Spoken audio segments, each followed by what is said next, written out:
एक बार की बात है, ठाकुर जी भी यंग थे और इनके जो संगी साथी थे, पार्षदगण थे, वो सारे के सारे तकरीबन यंग थे। उनमें से कुछ लोग थे, अश्विनी दा, अनिल दा, ऐसे करके दो चार जने थे जो लोग बैचलर थे, मतलब कंवारे थे। तो किसी की शादी की बात चल रही थी, आपस में बात कर रहे थे कि भाई इसकी शादी तो उससे, उसकी शादी उससे होगी, वो लड़की कैसी है, मतलब जैसे यंग लोग, यंग लड़के बात करते हैं जिनकी शादी होने वाली होती है, वैसे बात करते हैं। खूब हंसी मजाक चल रहा है और वो बात कर रहे हैं आपस में। अचानक क्या हुआ, ठाकुर जी निकले वहां से। जब ठाकुर जी वहां से निकले तो देखे कि काफी लोग जो है काफी मजे कर रहे हैं, हंस रहे हैं, वो कर रहे हैं, तो मस्ती कर रहे हैं। तो ठाकुर जी चलते चलते अचानक रुक गए। फिर वहां पे बैठे थे, केशवदा वगैरह बैठे हुए थे।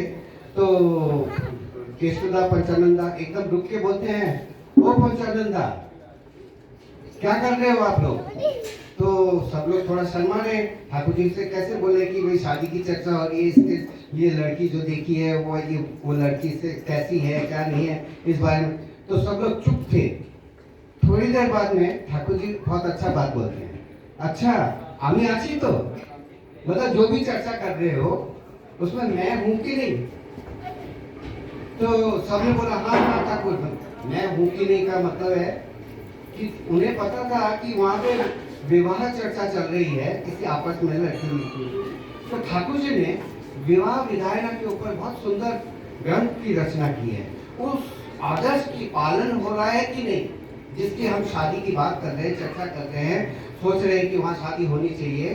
तो ये जो विवाह संबंधी जो ठाकुर जी ने नियम बताए, विधि बताएंगे, वो विधि का पालन हो रहा है कि नहीं। ठाकुर जी ये कहना चाह रहे थे कि मैं हूँ कि नहीं वहाँ पे, आप लोगों के बीच में मैं हूँ। ऐसे ऐसे ही एक बार क्या हुआ, ठाकुर जी अपने कनिष्ठ पुत्र जो उनके हैं, वो काजलदा करके, वो आए और जैसे ठाकुर जी को प्रणाम किया, प्रणाम करते ही एकदम से उठे। तो बोलते हैं, ओ काजला, मेरे को पकड़। तो जो उनके संतान है काजलदा, वो उठे, पूजनीय काजलदा उठे और ठाकुर जी के पास में गए और ऐसे करके पकड़, मतलब हाथ से घेर लिया, उनको पकड़ लिया।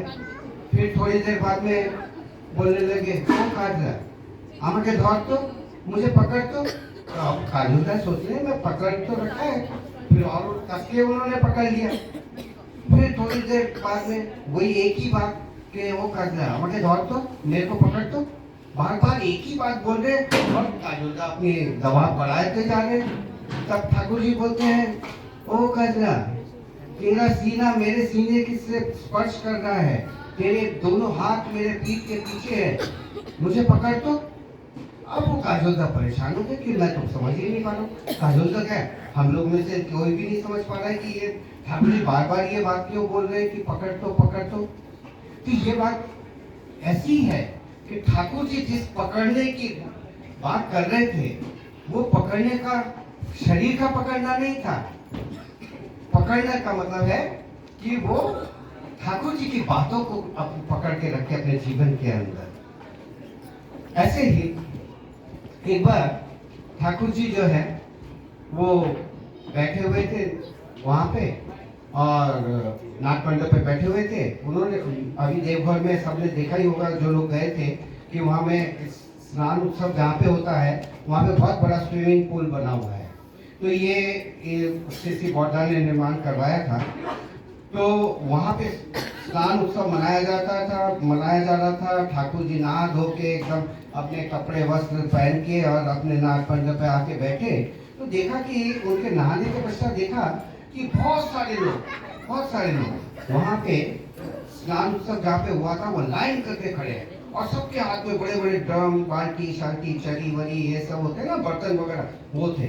तो ठाकुर जी ने पूछा कि भाई केशवदा, यहाँ इतनी ज्यादा लाइन लगी हुई है, वो कर क्या रहे वहाँ पे इतनी भीड़? तो बोलने लगे कि देखिए ठाकुर, आप जहाँ पे से नहा के बाहर आए हैं, वो जो पानी है वहाँ पे, उस पानी को लेने के लिए इतनी लंबी कतारें आप देख पा रहे हैं। सब लोग वो पानी लेने के लिए उतावले हो रहे हैं। बोले क्यों? उस पानी से क्या करेंगे? बोले उनका विश्वास है कि उस पानी को अगर उनके घर में भी छिड़क दिया जाए तो जितने भी ग्रह दोष हैं उनका खंडन हो जाता है। अगर किसी के घर में कोई बीमार आदमी है, उसके मालिश कर दिया और उसको 1 चम्मच आपका ये स्नान करा हुआ जल पिला दिया तो उसका वो ठीक हो जाता है। तो इस तरह से ठाकुर जी ने बोला, तब ठाकुर जी देवघर में जब आए उम्र हो गई थी, वो बोलने लगे अच्छा तो मैं जो इतने दिनों से बीमार हूँ, तुम लोगों के दिमाग में इतनी बात नहीं आई कि जब मैं चांद करके स्नान करके निकलता हूँ तो वो पानी मेरे ऊपर डाल दे, मेरे को पिला दे, जिससे मेरी तबीयत ठीक हो जाए।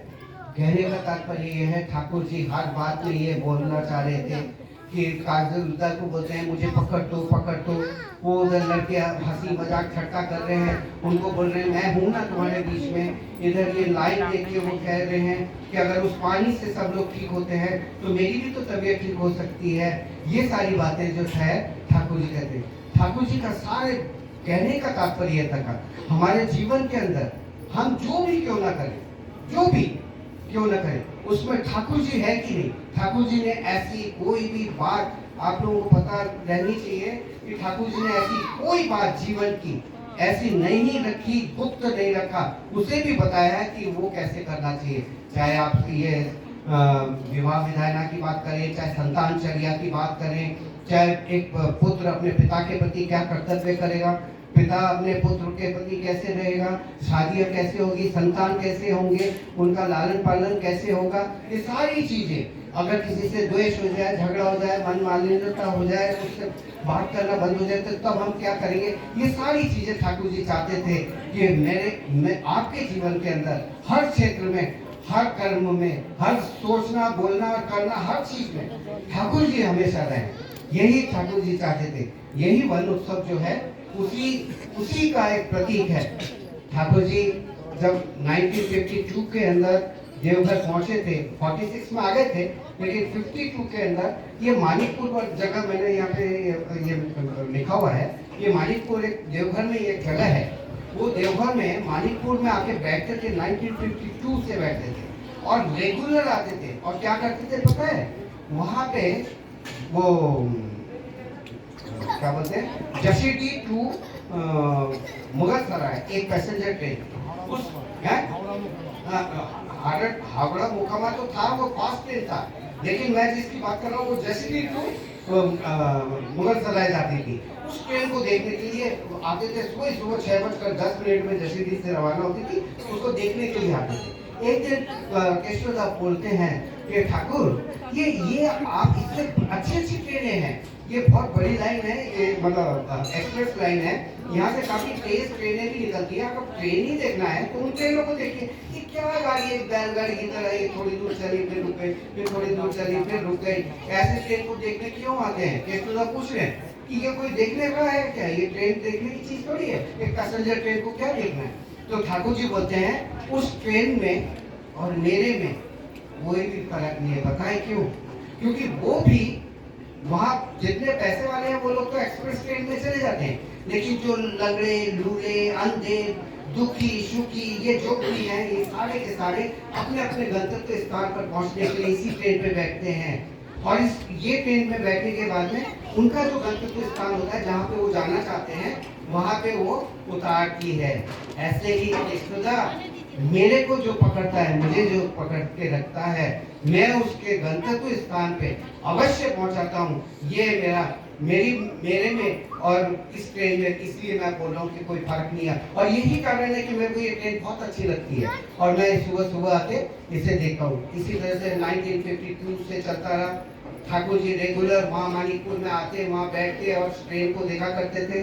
एक दिन क्या हुआ, 8 जनवरी की रात को, संध्या को, प्रार्थना के पश्चात उनकी ज्येष्ठ कन्या जो थी सांत्वना दीदी, पूजनीय सांत्वना दीदी, वो उनसे बोलती हैं कि बाबा आप जहाँ पे रोज जाते हैं, मैं चाहती हूँ कि वहाँ पे एक पिकनिक हो जिसमें हमारे सारे आश्रमवासी, हमारे रिश्तेदार जो हैं जितने भी और जितने भी आश्रमवासी हैं, सब लोग जाके वहाँ पिकनिक करें।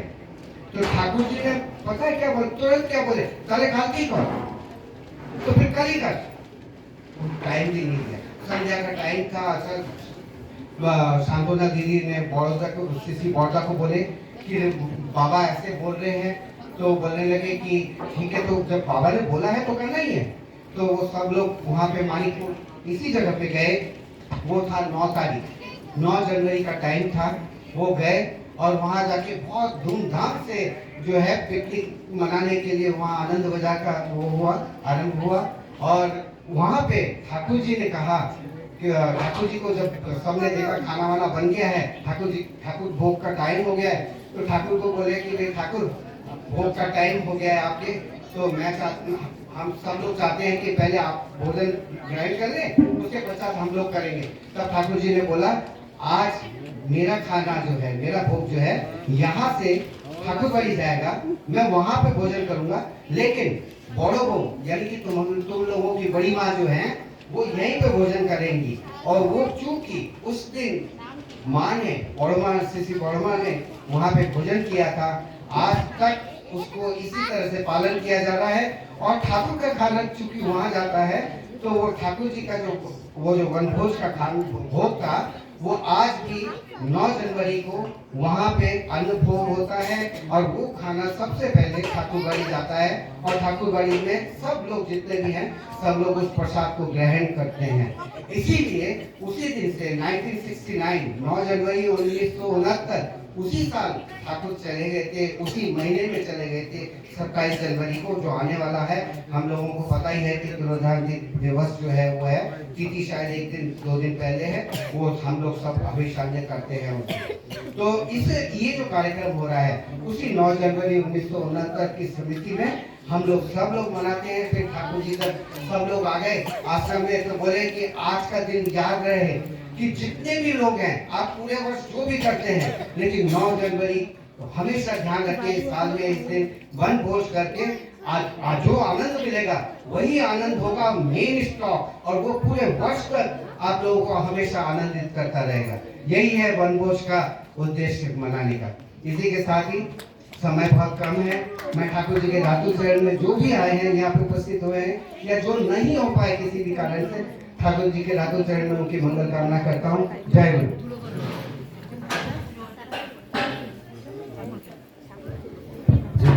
सुनने से आगे समझने से वनभोज उत्सव जो है परम ब्रह्म ठाकुर जी की जो उसी वनभोजन